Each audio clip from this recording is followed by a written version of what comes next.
હાઇપરટેન્શનની awareness અને prevention અને management પણ એ ત્રણ વસ્તુ બહુ જરૂરી છે. આજકાલનો જો આપણો લાઈફસ્ટાઈલ છે એ થોડુંક સ્ટ્રેસના ઇફેક્ટ હોય છે એના ઉપર.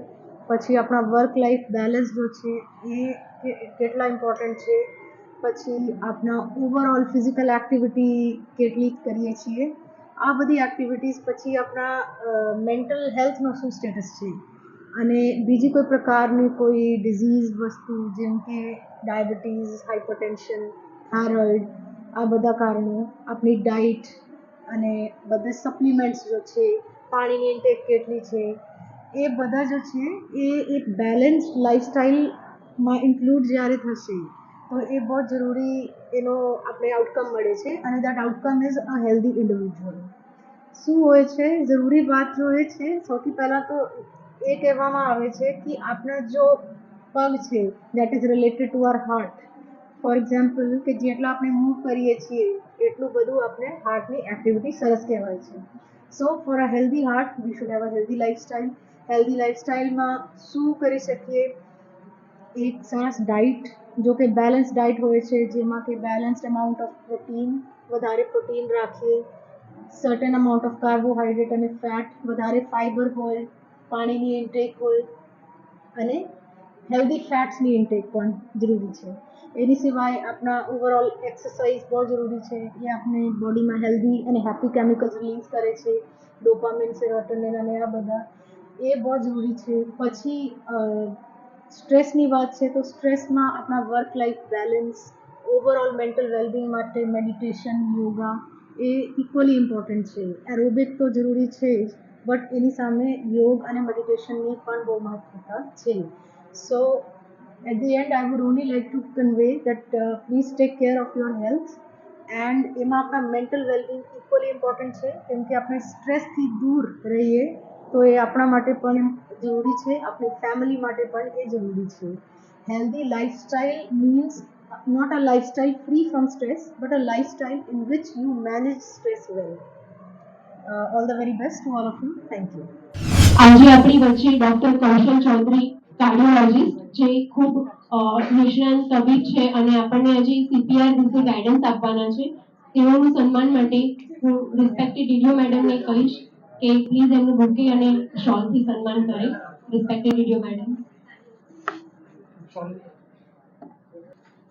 Respected DDO madam doctor Kaushal Chaudhary સરનું સન્માન કરે છે.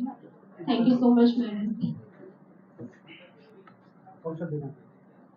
આજના જે પણ આપણે સેશનનું આયોજન કર્યું છે તેમાં જે ફર્સ્ટ સેશન જે આપણને આપવાના છે એ ડોક્ટર કૌશલ ચૌધરી સર, જે આપણને સીપીઆર, જે હૃદયના લગતી તકલીફો, અને અત્યારે આપ સૌ જાણો છો કે કાર્ડિયાક ઇસ્યુ કેટલા વધી રહ્યા છે, તો તે અંતર્ગત સર આપણને સરસ માહિતી આપશે. તો આશા રાખીએ આપણે સરસ સાહેબને સાંભળીએ અને એમાંથી આપણે પ્રેરિત થઈએ. Thank you so much. Good afternoon everyone. હું doctor Kaushal Chaudhary as a cardiologist મહેસાણામાં અનાથ હોસ્પિટલમાં રામોસા સર્કલનો પ્રેક્ટિસ કરું છું. ફર્સ્ટ ઓફ ઓલ બધાને થેન્ક્સ સીડીએચઓ સાહેબ, ડીડીઓ મેડમ, કે એક અવેરનેસ માટે આવું હેલ્થ ડેની ઉજવણી કરી રહ્યા છીએ આપણે. આજે આપણે બે ટોપિક પર વાત કરીશું. એક છે કાર્ડિયોપલ્મોનરી રિસેસિટેશન, એટલે કે ઇમરજન્સીના સમયમાં જ્યારે માણસનું હૃદય બંધ થઈ ગયેલું હોય ત્યારે હોસ્પિટલ પહોંચે ત્યાં સુધી એને કઈ રીતે પ્રાઇમરી ટ્રીટમેન્ટ મળી રહે, તો એને જે ઇમ્પોર્ટન્ટ ઓર્ગન છે, બ્રેન, કિડની, હાર્ટ, એ બધાને ડેમેજ થતા અટકી જાય. ઓકે. અને બીજું છે અત્યારે જે યંગ પેશન્ટ્સમાં માયોકાર્ડિયલ ઇન્ફાર્ક્શન, જે હાર્ટ એટેકના કેસ વધી રહ્યા છે, એ માટેની આપણે જે અવેરનેસ માટેની વાત કરવાની છે. થોડુંક હેલ્ધી હાર્ટ માટે હેલ્ધી ડાઇટ અને બધા એ પણ કહી દઉં. તો પહેલા તો યંગ જે હાર્ટ એટેકના હમણાં જે કિસ્સા વધી રહ્યા છે એની માટે બધા જુદા જુદા અનુમાનો લાગે છે કે આની કારણે છે. જે મોસ્ટ કોમન કોઝ છે એ છે આપણું લાઈફસ્ટાઈલ. અત્યારે જે લાઈફસ્ટાઈલ બધાની બદલાઈ ગયેલી છે, જેમ કે બેઠાડું જીવન વધી ગયું છે. નોર્મલી લોકો સ્ટડી માટે નાનપણથી બહાર જાય છે, કોઈ જોબ માટે બહાર જાય છે, લોકો બહાર રહે છે, બહારનું ખાવાનું ખાય છે, જે પહેલાં એ હતું નહીં, ઘરનો ખોરાક મળી રહેતો હતો. તો આપણે લાઈફસ્ટાઈલમાં શું ચેન્જીસ કરી શકીએ? તો પહેલાં તો યંગ એમઆઈ, એટલે કોને યંગ એજમાં એમઆઈ કોને કહેવાય? જે હાર્ટ એટેક જે છે યંગ કોને કહેવાય? તો જે એજ ગ્રુપ છે 50થી નીચેની ઉંમરના છે જેને હાર્ટ એટેક આવે છે એને આપણે યંગ ગણીએ છીએ. પણ હમણાં જો છેલ્લા 2 વર્ષનો સિનારીઓ છે એમાં એવું છે કે જે હાર્ટ એટેકના કેસ છે ઇવન 35 વર્ષથી નીચેના ઉંમરના લોકોને પણ જોવા મળે છે. એનું જે રિસ્ક ફેક્ટર છે એમાં સૌથી મોસ્ટ કોમન જે રિસ્ક ફેક્ટર જોવા મળ્યું છે એ છે સ્મોકિંગ. એટલે કે જે બીડી કે સિગરેટનું ધૂમ્રપાન કરે છે એવા પેશન્ટો 80% કેસમાં જોવા મળે છે. 20% લોકો છે જેની જોડે કોઈ એડિક્શનની હિસ્ટ્રી નથી અને એને અટેક પડેલું છે. બરાબર. એટલે મોસ્ટ કોમન છે સ્મોકિંગ. બીજું છે આપણું બેઠાડું જીવન, લાઇફસ્ટાઇલ ડિસીઝ, કોલેસ્ટ્રોલ વધતું જાય બેઠાડું જીવનના લીધે, જે એબ્ડોમિનલ ઓબેસિટી કહે છે એ વધતી જાય છે. અને હાઇપરટેન્શન, ડાયાબિટીસ જેવા જે નોન કોમ્યુનિકેબલ ડિસીઝ છે એ આપણે લાઇફસ્ટાઇલ ડિસઓર્ડરના લીધે છે. એના લીધે હાર્ટને, કિડનીને, બધા અંગોને એના પછી જે આડઅસર થાય છે એના લીધે અટેકનું પ્રમાણ વધેલું છે. બરાબર. તો જે હેલ્થ ટિપ્સ છે એમાં તો ડાયટમાં જોઈએ તો સૌથી પહેલું આપણે સોલ્ટ. બરાબર. તો WHO ની જે ગાઈડલાઈન છે એમાં પર ડે દરેક માણસે 5 ગ્રામ કરતાં ઓછું મીઠું યુઝ કરવાનું હોય છે. પણ આપણો જે ઇન્ડિયાનો ડેટા છે 2021નો સર્વે છે એમાં પર ડે દરેક માણસ ઇન્ડિયામાં લગભગ 11 ગ્રામ નમક યુઝ કરે છે. જે ગાઈડલાઈન के हिसाब से खाते हैं हाँ, मिर्च जो- भी ज्यादा नमक भी હા, તો જે આપણી જે ગાઈડલાઈન છે WHO ની એનાથી લગભગ ડબલથી વધારે મીઠું પર ડે જાય છે. અને WHO નું કહેવું છે કે જો મીઠાની ઇન્ટેક જે આપણે ગાઈડલાઈન પ્રમાણે લઈએ તો પર યર મતલબ દર વર્ષે આપણે 25 લાખ કાર્ડિયાક ડેથ પ્રિવેન્ટ કરી શકીએ ખાલી નમક ઓછું કરવાથી. બીજું છે શુગરનું પ્રમાણ. એટલે શુગર જે છે રિફાઇન્ડ શુગર છે એનું આપણા ડાયટમાં એનર્જી જે જરૂરી છે દરેક માણસને એમાં 25%થી ઓછું એનું ઇન્ટેકથી શુગરથી મળવી જોઈએ. બરોબર. બાકીનો જે ભાગ છે એ આપણે પ્રોટીનથી લેવાનું છે. બરોબર. એના બદલામાં આપણું શુગરનું પ્રમાણ વધતું ગયું છે. જે જંક ફૂડ વધી રહ્યા છે બધા ટાઈમ બચાવવા માટે ને દોડાદોડીવાળી લાઈફમાં ઘરનું ખોરાક ઓછો થઈ ગયો અને જંક ફૂડ વધી ગયું. એમાં રિફાઇન્ડ શુગર છે અને ઓઇલી ફૂડ છે. યુઝ્યુઅલી આપણી ઇન્ડિયન ડાઇટ પ્રોટીન ડેફિસિટ કહેવાય છે. Yeah. સો પ્રોટીનનો સોર્સિસ શું છે જરા હા, કરી દો. પ્રોટીન માટે વેજીટેરિયન પોપ્યુલેશન છે ગુજરાતમાં મેજોરિટી. તો આપણી માટે જે સોર્સ છે એ બધું કઠોળ છે. જેમ કે મગ, મઠ, ચણા, સોયાબીન એ બધું પ્રોટીનનો સોર્સ છે. દૂધ છે. બરોબર છે. તો આપણી માટે ઓપ્શન છે નોન વેજીટેરિયન છે, એગ્સ છે, એ બી રીચ સોર્સ ઓફ પ્રોટીન છે. બરોબર. બીજો જે ડાયટમાં આપણે સુધારો કરવાનો છે એક ઓઇલી ફૂડ. ઓઇલી ફૂડમાં પણ જે બહારનું ઓઇલી ફૂડ છે એ વધારે ડેન્જરસ છે. કારણ કે એકનું એક તેલ જ્યારે બીજી વાર ગરમ થાય ત્યારે એનું જે કેમિકલ સ્ટ્રક્ચર હોય ટ્રાન્સમાંથી સિસમાં અને સિસમાંથી ટ્રાન્સમાં જે આપણું જે ખરાબ જે ફેટ છે ટ્રાન્સફેટ એમાં કન્વર્ટ થઈ જાય છે અને એ વધારે કોલેસ્ટ્રોલ ડિપોઝિટ કરે છે કોરોનરી આર્ટરીઝમાં. નાની ઉંમરે જે પ્લાક ને 2-3 નળીઓ બ્લોક થવાનું આવે છે એમની હિસ્ટ્રીમાં સ્મોકિંગ અને બહારનું ખોરાક એ સૌથી વધારે જવાબદાર છે. બરોબર. બીજું એક્સરસાઇઝ. એટલે રોજિંદા જીવનમાં ટાઈમ કાઢીને પણ સવારે અડધાથી પોણો કલાક રેગ્યુલર એક્સરસાઇઝ કરવાની છે. એમાં દોડવું, સાયકલિંગ કરવું, સ્વિમિંગ કરવું જેવી કાર્ડિયો એક્સરસાઇઝ કરવાની છે. બરોબર. બીજું જે ખોરાક છે એમાં લીલા પાંદડા શાકભાજીનો વધારો કરવાથી શું થાય, જે ફાઈબરવાળો ડાયટ છે એનાથી તમારો જે ભૂખ છે એ તરત સંતોષાઈ જશે. બરોબર. ભૂખ્યા ભૂખ્યા જેવું લાગશે નહીં. વધારે ખોરાક લેતા અટકી જશે. ખાવાના શરૂ કરતા પહેલા ઇનિશિયલી થોડું સલાડ ખાવાથી આપણો જે ખોરાકનો ઇન્ટેક છે ઓછો થઈ જશે અને ભૂખ લાંબો સમય સુધી નહીં લાગે. એટલે જે ફ્રીક્વન્સી છે મિલની એ બી ઓછી થઈ જાય છે. બરોબર. એ લાઈફ સ્ટાઈલમાં આટલું સાચવવાનું છે. જે હાર્ટ એટેકના યુવાનો જોવા મળે છે એમાં જે સર્વે થયો છે 80% જે હાર્ટ એટેક છે હજી પણ લાઈફસ્ટાઈલના લીધે જ છે. બાકીના 5%માં એક એમ્બોલિક આવે છે, 5% કોએગ્યુલોપેથી મતલબ જન્મજાત લોહી જાડું હોય જેનું ફેક્ટર 5ની ઉણપ હોય કે જે બી કારણ છે, હોમોસિસ્ટિન વધી ગયેલું હોય, વિટામિન B12 ડેફિશિયન્સીના લીધે, એ બધા કોઝ પણ છે. પણ એ 5-5%માં છે. મેઇન જે રીઝન છે લાઈફસ્ટાઈલ છે તો આપણે એની ઉપર ફોકસ કરવું જોઈએ. હવે બીજું આપણે CPR વિશે વાત કરીએ. CPR એટલે કાર્ડિયો પલ્મોનરી રિસેસિટેશન. કાર્ડિયો એટલે હૃદય અને પલ્મોનરી એટલે ફેફસા. બરોબર. તો એની જરૂર કેમ છે? આપણે 108ને ફોન કરીએ, 108 10 મિનિટમાં આવી જાય છે, 10-15 મિનિટમાં આપણા જોડે અવેલેબલ થઈ જાય. તો CPRની જરૂર કેમ છે? તો જ્યારે પેશન્ટનું હૃદય બંધ થાય ત્યારે એનો જે વાઇટલ ઓર્ગન છે જે જરૂરી છે બ્રેઇન, એનો સપ્લાય તાત્કાલિક લોહીનો અટકી જાય છે અને બ્રેઇનમાં 4 મિનિટથી વધારે જો ઓક્સિજન ના મળે તો એમાં પરમનન્ટ ડેમેજ થવાનું સ્ટાર્ટ થઈ જાય. એટલે જો પહેલી 4 મિનિટમાં આપણે CPR ચાલુ કરી દઈએ, મતલબ એને આર્ટિફિશિયલ પમ્પિંગ ચાલુ કરી દઈએ હૃદયનું, તો એ વખતે એનું બ્રેઇન ઓક્સિજન મેળવતું રહે અને જે ટાઈમ આપણો લાગે છે એમ્બ્યુલન્સ આવવામાં ને એમાં જે 10-15 કે 20 મિનિટનો એ સમય એને પરમનન્ટ ડેમેજ ના થાય બ્રેઇનને અને હૃદયને પોતાને પણ. બરોબર. એના માટે CPR કરવાનું હોય છે. હવે જે કાર્ડિયો રેસ્પિરેટરી અરેસ્ટના કોઝ શું છે? તો એમાં હૃદયના બી કોઝ છે, જેમ કે MI એટલે હાર્ટ એટેક. હાર્ટ એટેક એટલે દુખાવો થવો અને સડન કાર્ડિયક અરેસ્ટ એટલે દર્દી હૃદય બંધ થવાના લીધે બેહોશ થઈ જવું. એ બંનેમાં ફરક છે. જે હાર્ટ એટેક છે એનો દર્દી સડન કાર્ડિયક અરેસ્ટમાં જઈ શકે. એટલે પેશન્ટના છાતીમાં દુખાવો થયો છે તો એને તાત્કાલિક CPR કેવું આપવાનું નથી. આ પણ જો અનકોન્શિયસ થઈ જાય તો આપણે CPR કરવાનું છે. ધારો કે આપણે કોઈ જગ્યાએ જઈ રહ્યા છીએ અને રસ્તામાં કોઈ પેશન્ટ આપણને બેહોશ મળી આવે છે, બરોબર છે, તો સૌથી પહેલાં જે સ્ટેપ્સ છે એ પ્રમાણે પહેલાં તો આપણે એની સરાઉન્ડિંગ જોવાનું છે કે કોઈ રોડ સાઈડ એક્સિડન્ટનો કેસ છે કે કોઈ ટ્રેન એક્સિડન્ટ કે કોઈ બી એવું ભીડભાડવાળી સેફ્ટીવાળી જગ્યા નથી, તો પહેલાં પેશન્ટને આપણે સેફ જગ્યાએ શિફ્ટ કરવાનું છે. પેશન્ટની સેફ્ટી છે, આપણી સેફ્ટી છે, બરોબર. કારણ કે રોડ છે તો આપણે સાઈડમાં ખસેડી લીધું દર્દીને. પછી એને પહેલાં આપણે ઓળખતા હોય તો નામથી બોલાવીને, ના ઓળખતા હોય તો થોડું બૂમ પાડીને કે એને ટેપ કરીને એને પહેલાં અવેર કરવાનું છે કે ભાઈ એક રિસ્પોન્સિવ છે કે નથી. જો એ ભાનમાં હોય, રિપ્લાય કરે તો CPR સ્ટાર્ટ કરવાનું નથી, સીધું 108ને ફોન કરવાનો છે. એને આપણી લોકેશન આપવાની છે, દર્દીની કન્ડિશન સમજાવવાની છે. ધારો કે દર્દી રિસ્પોન્ડ કરતું નથી તો પછી આપણે પહેલું કરવાનું છે એનું રેસ્પિરેટરી, મતલબ એનું શ્વસન તંત્ર ચાલે છે કે નહીં એ આપણને કઈ રીતે ખબર પડશે. દર્દી જ્યારે ચેસ્ટની મુવમેન્ટ, એનું જે છાતીનો ભાગ ઉપર નીચે થાય છે, એનો હાથ રાખીને નાક આગળ આપણને હવાની અવર જવરથી આઈડિયા આવે કે એનું ચાલે છે કે નહીં. જો એનું શ્વસન તંત્ર ચાલતું હોય તો પછી આપણે 108ને ફોન કરવાનો છે, CPR સ્ટાર્ટ કરવાનો છે. હવે કેવું છે, CPR આજકાલ બધા મોબાઈલ હાથે બધાને અવેરનેસ છે, પણ કોને CPR આપવું ને નથી આપવું એ નથી જલ્દી ખબર પડતી. એટલે જેને જરૂર નથી એને CPR આપીને બી આપણે એનો ફાયદો નહીં, નુકસાન કરી રહ્યા છીએ, બરાબર. CPR કોને આપવાનું છે કે જે રિસ્પોન્સિવ નથી, જેનું રેસ્પિરેટરી મુવમેન્ટ નથી, પ્લસ એનું કેરોટીડ આપણે ચેક કરીએ છીએ. કેરોટીડ એટલે જે ગળાની મેઇન ધમની છે, ત્યાં હાથ રાખવાથી આપણને ધબકારા ફીલ થાય. જો એ પણ એબસન્ટ છે તો પછી આપણે CPR સ્ટાર્ટ કરવાનું છે. તો એનું એક ડેમો સાથેનું આપણે બતાવીશું અત્યારે. યોગેશ,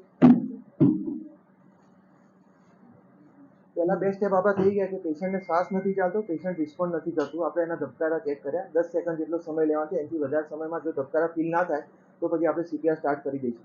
પછી આપણે જોવાનું છે કે આપણે એકલા છીએ કે 2-3 જણા અવેલેબલ છે. પછી ગ્રુપ કરી દઈશું.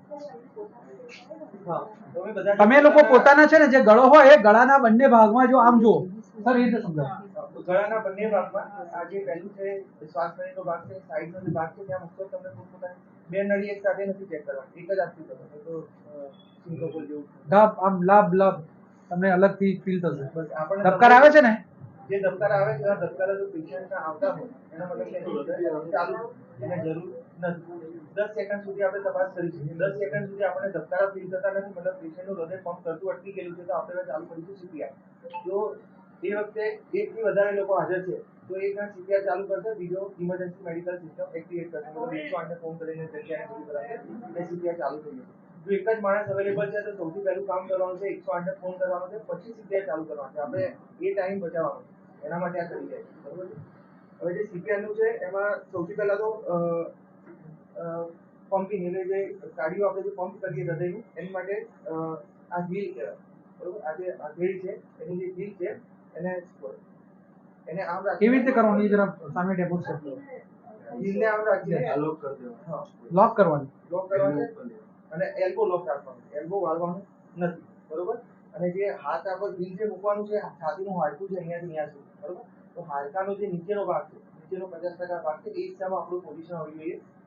લોક કરીને હાથ વચ્ચેના ભાગમાં રાખીને પોણીથી વાળ્યા વગર એને કેટલું 2.5 ઇંચ 5 સેન્ટીમીટર જેટલું, એટલે લગભગ છાતીનો જે ભાગ છે 1/3 થી 1.5 જેટલો દબાય એટલું જ આપણે એને પ્રેસ આપવાનું છે. અને કેટલી વાર આપવાનું છે?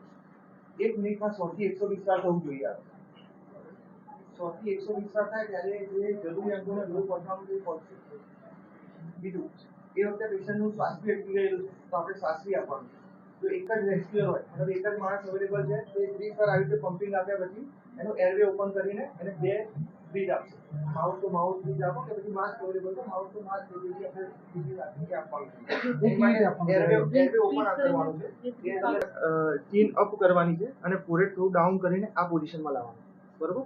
પછી એને માઉથ ટુ માઉથ 2 બ્રીથ આપવાના છે. પછી પાછું CPR આપણે સાયકલ ચાલુ કરી. વિનર એ સમજાવો માઉથ ટુ માઉથમાં કેવી રીતે અંદર ફૂંક મારવી ને કેવી રીતે આ જરા ધ્યાન આ જ પોર્શન છે ને, કારણ કે એને આપણે ઓક્સિજન નાખીએ છીએ, આ જ પોર્શન મહત્વનો છે.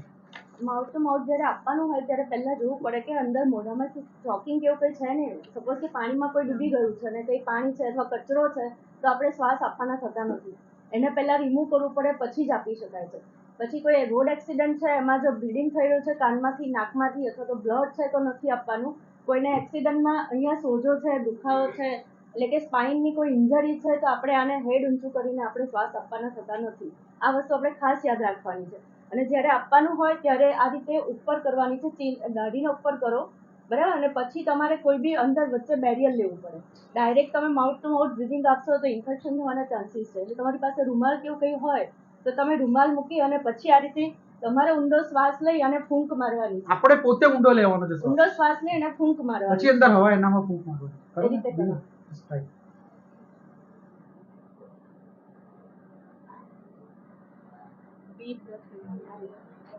ઊંડો શ્વાસ લેવાનો અને પછી આપણો જે શ્વાસ છે એ બીનલ બેને જે કર્યું ને ડોક્ટરે એ રીતે પછી એમાં એને આપણે એનો આપણો શ્વાસ એમાં નાખવાનો છે.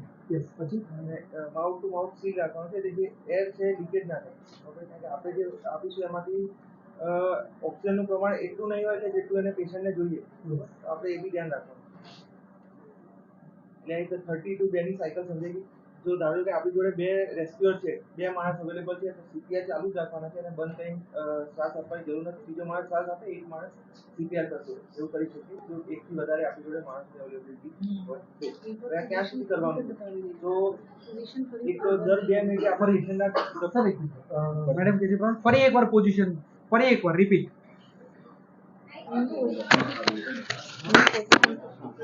ફરી એકવાર મિત્રો હેન્ડ પોઝિશન જોઈ લો. હેન્ડની પોઝિશન આ રીતે ઇન્ટરલોક કરવાનું છે. આ જે હથેળીનો જે હાર્ડ સરફેસ છે એનાથી તમારે કમ્પ્રેશન આપવાના છે. અને એ જનરલી આપણે શર્ટનું જે બીજું બટન આવે ને એ લોકેશન આવે. અહીંયા તમે જોઈ શકો છો કે આ જે મેમરી લાઇન છે ત્યાંથી થોડુંક નીચે અને અહીંયા તમારું જે હાડકું છે છાતીનું એનાથી થોડા 2 આંગળ ઉપર આ જગ્યાએ તમારે આપવાનું થાય છે. એટલે ઇન્ટરલોક કરી આ રીતે અને આ હથેળીના ભાગથી કમ્પ્રેશર આપવાના થાય છે. એટલે આ રીતે આપો ત્યારે તમારા આખા શરીરનું વજન અહીંયા હું આમ તો જમીન પર હાર્ડ સરફેસ પર જ અપાય અને વ્યક્તિ બેસેલું હોય આપણે આપણા ઢીંચણ પર ઊભા રહેવું પડે. ઊભા તો અપાય જ નહીં, પણ અત્યારે બધાને દેખાય એની માટે આપણે અહીંયા આ રીતે કરી રહ્યા છે. અને આખું તમારું જે વજન છે એ શરીરનું આવું જોઈએ. હાથ અહીંયા કોણીથી આ રીતે ટર્ન ના થવા જોઈએ, સ્ટ્રેટ રહેવું જોઈએ. અને તમારે 30 કમ્પ્રેશર આ રીતે આપવાના છે. 30 આપ્યા પછી 2 વાર શ્વાસ આપવાનો છે અને શ્વાસની પોઝિશન આ હોવી જોઈએ. આ વસ્તુ ચેક કરવાની છે. જ્યારે તમે આપવાની શરૂઆત કરો એની પહેલા બી સરે જેમ કીધું એમ તમારે શ્વાસ આ રીતે જોવાના છે. છાતીની હલનચલન પણ જોવાની છે અને પેશન્ટનું અવાજ આવે છે કે નહીં શ્વાસ લેવાનો તે પણ ચેક કરવાનું છે. અને કેરોટિડ પલ્સ તમે અહીંયા પણ જોઈ શકો છો. અને આ જે તમારો અંગૂઠો છે એની ધારે ધાર આ રીતે તમે અહીંયા કરો તો ત્યાં પણ પલ્સ તમને ફીલ થઈ શકે છે.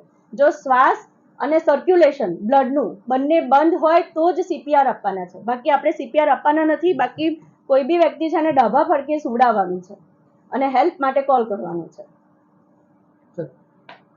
પછી સીપીઆર આપણે ક્યાં સુધી કન્ટિન્યુ કરવાના છે? તો દર 2 મિનિટે આપણે એનું પલ્સ રેટ જોશું કે એનું કેરોટિડ ફરીથી હૃદય ચાલુ થયું છે કે નથી થયું. જો ચાલુ થઈ ગયું છે તો પછી આપણે સીપીઆર અટકાવી શકીએ અને એમ્બ્યુલન્સની હાજરી. જો નથી થયું તો આપણે કન્ટિન્યુ સીપીઆર ચાલુ રાખવાના છે. ચાલુ છે માઇક ચાલુ છે. જ્યાં સુધી એમ્બ્યુલન્સ ન આવે ત્યાં સુધી કન્ટિન્યુઅસ સીપીઆર 30 અને 2 ના રેશિયામાં આપ્યા જ કરવાના છે. 30 આપવાના અને 2 માઉથ ટુ માઉથ આપવાના છે.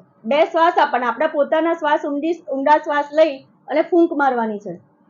જ્યાં સુધી પેશન્ટ કોન્શિયસ ના થઈ જાય, રિસ્પોન્સિવ થઈ જાય અથવા તો એના પલ્સ રેટ આવી જાય તો પછી આપણે એને અટકાવીને જે કહ્યું સેમ પોઝિશન લેફ્ટ સાઈડ પડકું ફેરવી દેવાનું છે.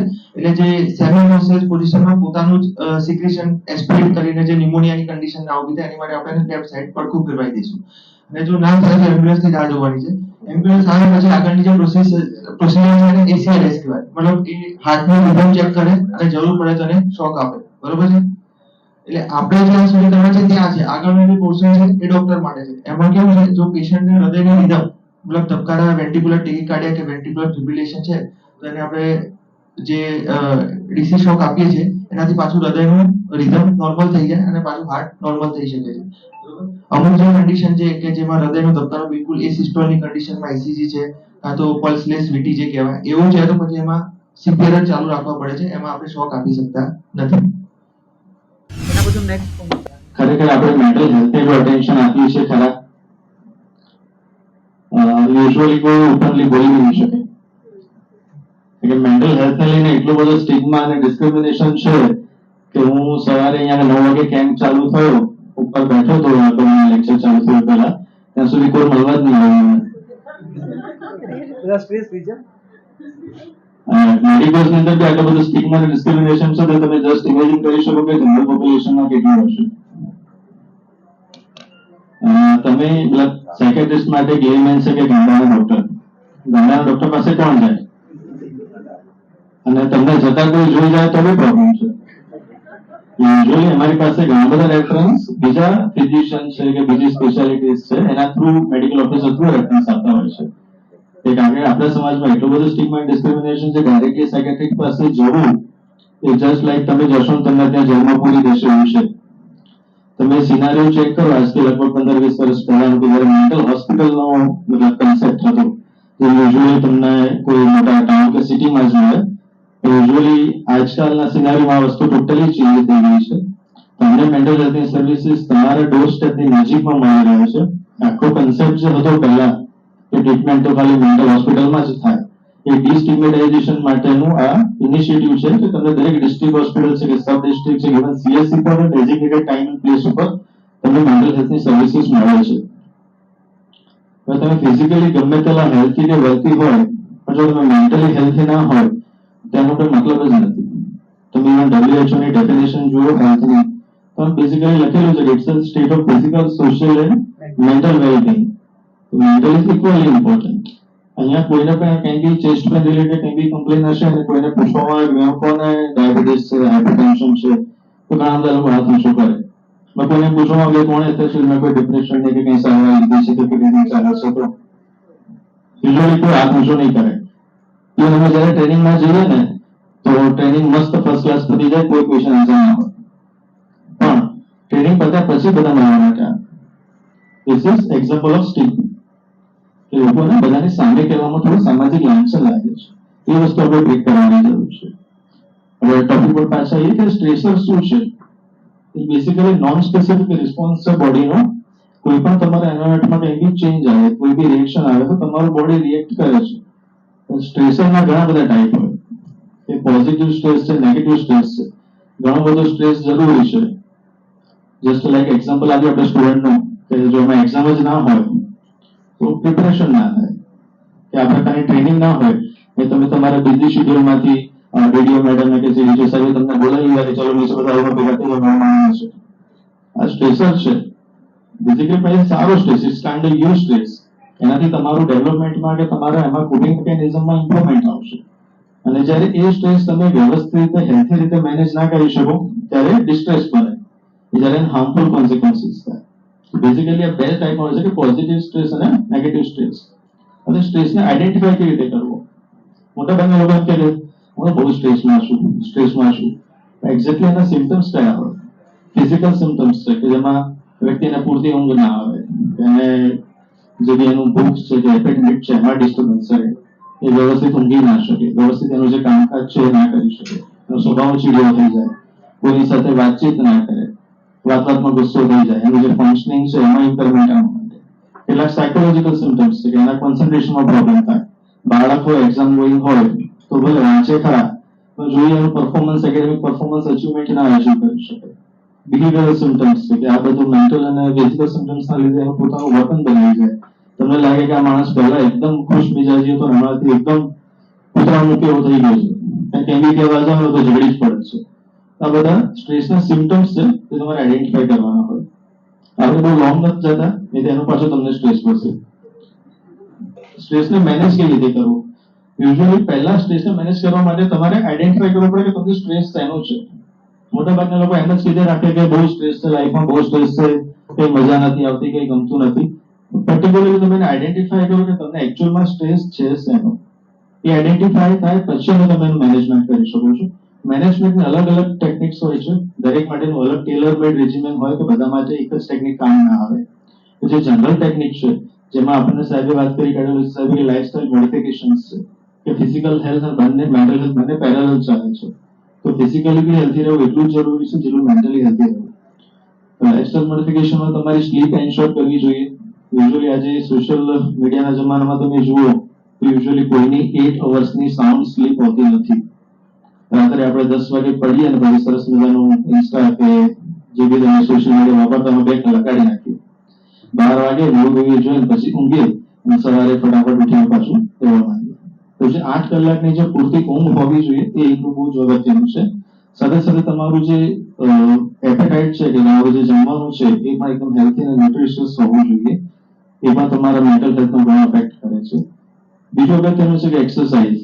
યુઝ્યુઅલી એક્સરસાઇઝ આપણે ક્યારે કરવા જોઈએ કે જ્યારે આપણી સાઇઝના પેન્ટ કે શર્ટ ના મળે ને એમાં ત્યારે. યુઝ્યુઅલી એક્સરસાઇઝ એ તમારા લાઇફસ્ટાઇલનો એક ઇનવેરિયેબલ પાર્ટ છે જે irrespective of the age, irrespective of BMI તમારી રેગ્યુલર તમારા હેલ્ધી લાઇફસ્ટાઇલમાં એડ હોવું જોઈએ.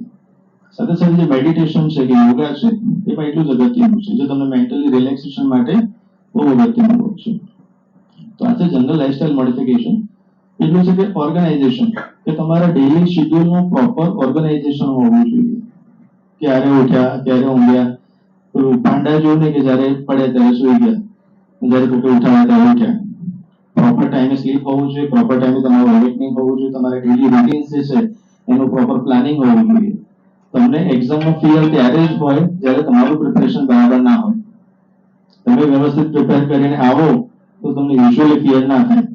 અહીંયા સડનલી તમને સીડી સુસાઇડ કરી કે તમારા ઉપરથી બોલવાનું છે તો કોઈને બી સ્ટ્રેસ પડે. તો કોઈ બી વસ્તુનું પ્રોપર પ્લાનિંગ હોવું જોઈએ કે તમારે આવતીકાલે તમારા ટુ ડુ લિસ્ટમાં શું શું છે, કઈ તમારે વીસી અટેન્ડ કરવાની છે, કઈ ટ્રેનિંગ અટેન્ડ કરવાની છે, કયા કામ કરવાના છે. તો યુઝ્યુઅલી એ વસ્તુનો તમને ક્યારેય સ્ટ્રેસ ના પડે. તો ટાઈમ મેનેજમેન્ટ બહુ અગત્યનું છે. કઈ વસ્તુને કેટલી પ્રાયોરિટી ટાઈમ આપવો છે એ તમારે પ્લાનિંગ હોવું જોઈએ. આઈ થિંક કમ્પેર કરીએ તો આપણા કરતા ડીડીઓ મેડમ કે કલેક્ટર ઘણા બધા કામ કરતા હશે. પણ આપણને ક્યારે સ્ટ્રેસમાં નથી લાગતા. એવું નથી એમની પાસે ઘણો બધો મેન પાવર છે, તમારી પાસે બી છે, પણ પ્રોપર પ્લાનિંગ અગત્યનું છે. દરેક વસ્તુને કેટલો ટાઈમ આપવો, કઈ વસ્તુ વધારે પ્રાયોરિટી વાળી છે એ ઉપર વધારે ટાઈમ આપો, જે વસ્તુમાં ઓછું પ્રાયોરિટી છે એને તમે લિસ્ટમાં રાખો, એ પ્રમાણે પ્રોપર ટાઈમ મેનેજમેન્ટ કરો. એક વસ્તુ છે પ્રોબ્લેમ સોલ્વિંગ સ્કિલ. કોઈ પણ પ્રોબ્લેમ લાઈફમાં આવે, એવી રીતે કોઈ લાઈફ છે નહીં કે જેમાં પ્રોબ્લેમ ના હોય.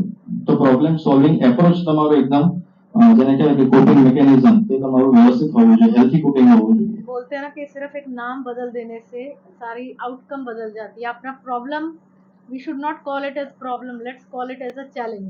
Yes ma'am. બે વસ્તુ ખાલી ગુજરાતીમાં નેમ બદલી દેજો, ફોર પ્રોબ્લેમ નથી, આ એક ચેલેન્જ છે. હા. માઇન્ડસેટ. શું થશે અને શું થઈ શકે છે, હવે એ વસ્તુનો ડિફરન્સ છે.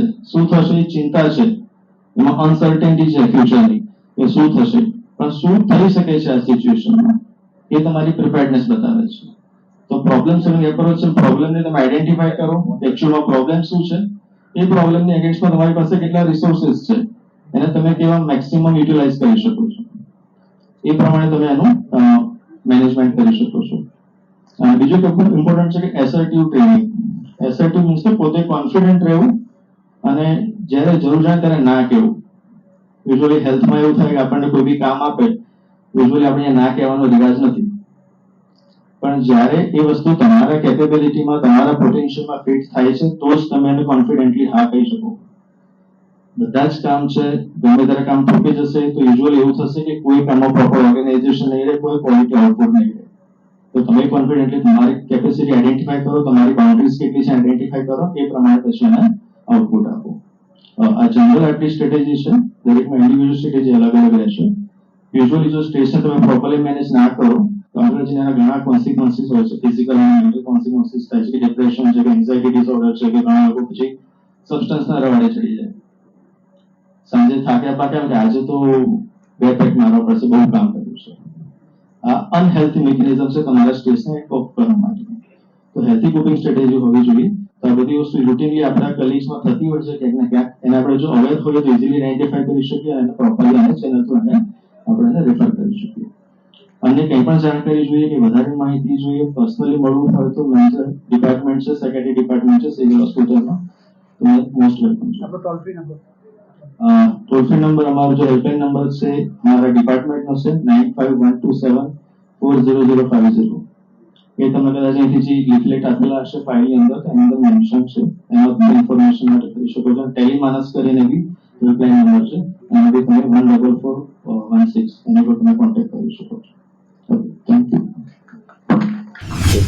સમગ્ર વિશ્વમાં અત્યારે નોન કોમ્યુનિકેબલ ડિઝીઝનું જે વધારે પ્રમાણમાં જે લેવલ વધી રહ્યું છે એ જોતો વિશ્વના અંદર ડાયાબિટીસ અને હાઇપરટેન્શનના જે કેસો છે એના અંદર સમગ્ર વિશ્વના અંદર ભારત દેશ ડાયાબિટીસની કેપિટલ સિટી ગણવામાં આવે છે અને એની સાથે સાથે હાઇપરટેન્શન પણ હોય છે, જે તમામનો એનસીડીમાં સમાવેશ કરવામાં આવે છે.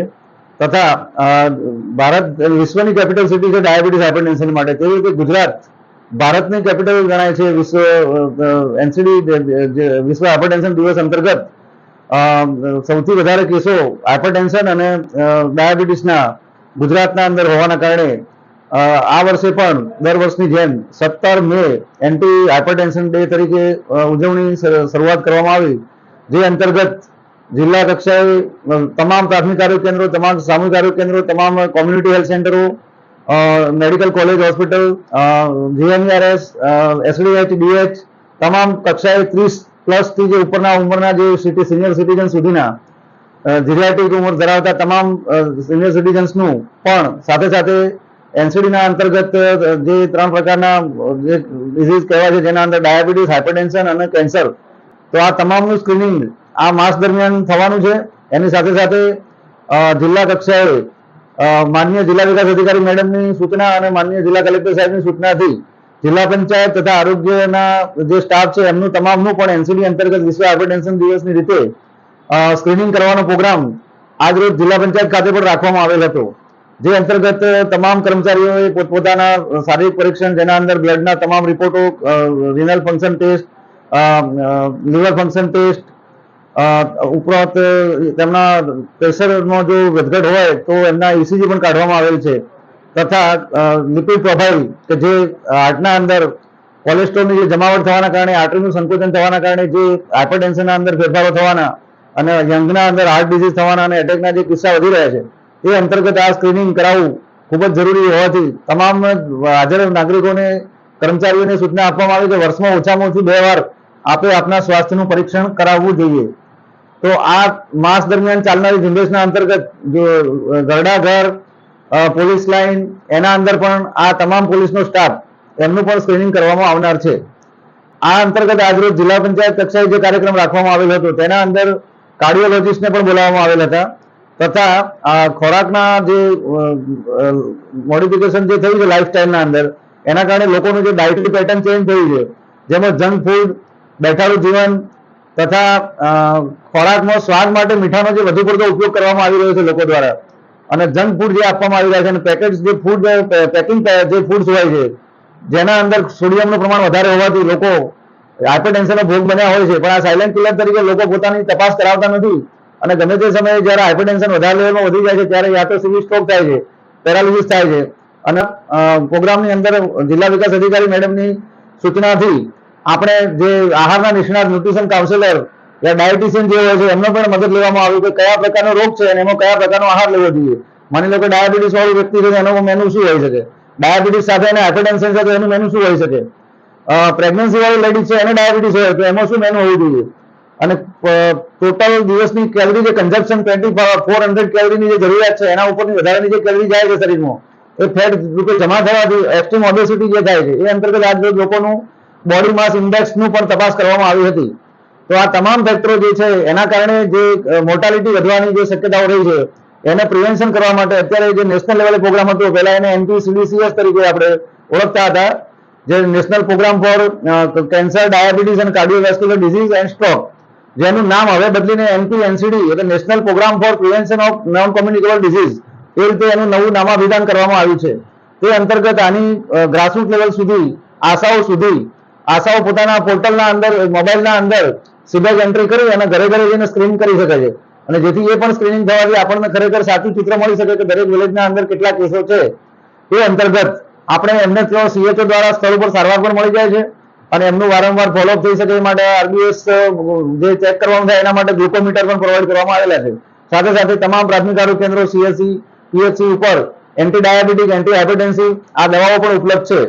સાથે સાથે કેન્સરની જે સ્ક્રીનિંગની જે નવી ગાઈડલાઈન આવી છે એના અંદર VIA ટેસ્ટિંગ એટલે visual inspection of acetic acid, cervical cancer 0 સ્ટેજમાં હોય એના માટેનો પણ એક નવો ટેસ્ટ જે છે એની પણ ગાઈડલાઈન ટૂંક સમયમાં વધુ ઇમ્પ્લિમેન્ટ કરવા માટેનો પરિપત્ર પણ રાજ્ય કક્ષાએથી આવેલ છે, જેનું પણ અમલવારી કરવામાં આવશે. આથી જે બહેનો પોતાની ગર્ભાશયનું કેન્સર જાણતા નથી અને છેલ્લા સ્ટેજમાં જ્યારે કિડની અને સ્પાઇન સુધી જ્યારે ઇન્ફેક્શન થઈ જાય, વ્યક્તિ પેરાલાઇઝ થઈ જાય છે અથવા એના ઓર્ગન ફેલ થાય, એના કારણે જે માતાઓનું મરણ થાય છે કાર્સિનોમા સર્વિસમાં, એ અટકાવવા માટે પણ આપણે આનો એક પ્રયત્ન કરી રહ્યા છીએ. સાથે સાથે એચપીવી વેક્સિનનું પણ ઇન્ટ્રોડ્યુસ કરવામાં આવ્યું છે, હ્યુમન પેપિલોમા વાયરસ વેક્સિન, જે ડાયરેક્ટલી કાર્સિનોમા સર્વિસમાં આપણને ઉપયોગી થશે.